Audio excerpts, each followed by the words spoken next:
In demand. Trevor was feeling glum. Summer had come and gone, and he had much less work to do. There were no fairs to attend or children to give rides to. All he could do was watch the leaves changing color and falling from the trees. It came as a surprise when, one morning, Jem Cole came strolling towards his shed. "Morning, Trevor," he smiled. "How about we get you ready for work?" Trevor was excited. "A job? For me?" he asked. "They need you down at the lumber yard," Jem explained. "One of the machines has broken down, so you're going to help saw wood." Trevor smiled.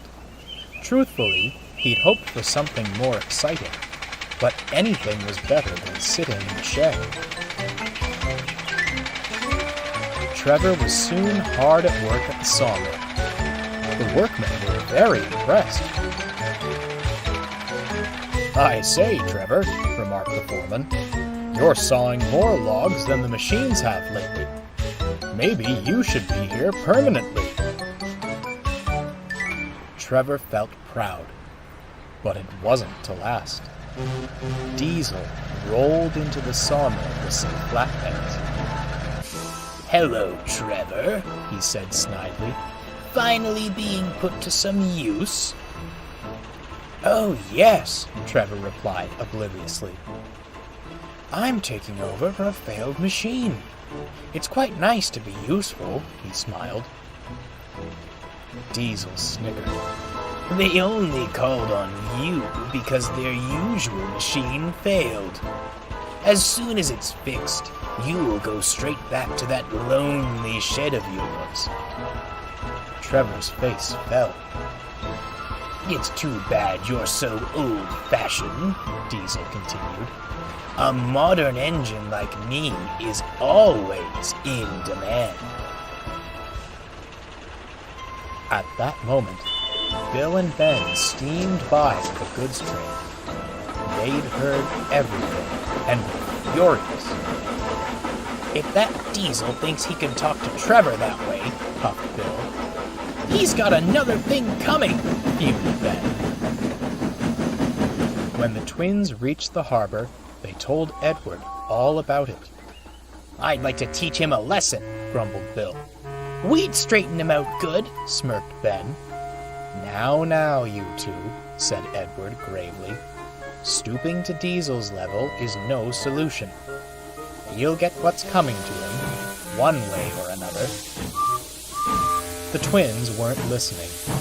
One way was going to be their way. Later, the twins were bringing goods from the harbor to the big station. As they passed through the forest, they spotted Diesel heading the other way with more flatbeds. Their chance had come.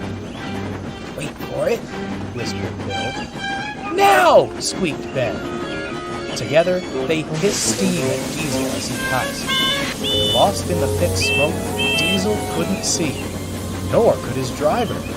Suddenly,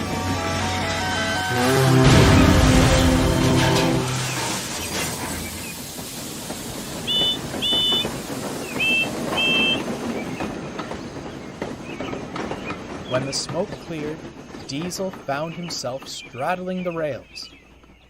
The driver got down to inspect. "That's torn it," he sighed. "We've run over some points that weren't set properly.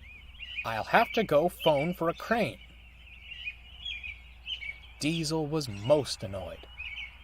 Soon, his driver returned with bad news. "One of the express coaches derailed in the yard. It's taking every crane they have to put things right. I'm sorry, Diesel, but you're stuck here for a while." Diesel was cross. The driver had left to have tea with a nearby signalman. The sun went down and the cold wind blew. Diesel was lonely and, secretly, a little scared. He whimpered, listening to the hooting and howling within the forest. most.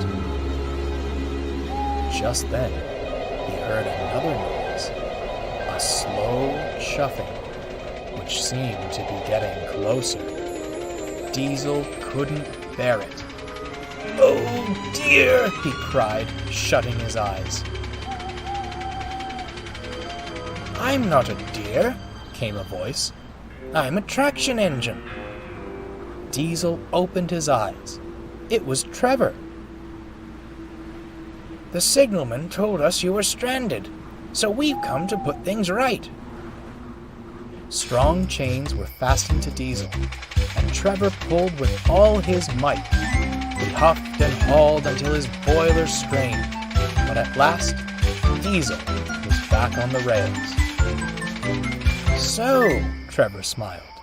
this is what it feels like to be in demand, is it? Thank you, Trevor. I'm so...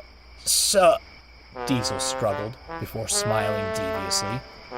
So glad to be back on the rails. Trevor chuckled knowingly. Trevor worked at the sawmill for the next few weeks, and even stayed after the machinery was mended to help with the workload. He saw Diesel bringing flatbeds and taking logs away every day. Although Diesel didn't become any friendlier, there was no talk of being in demand from that point on.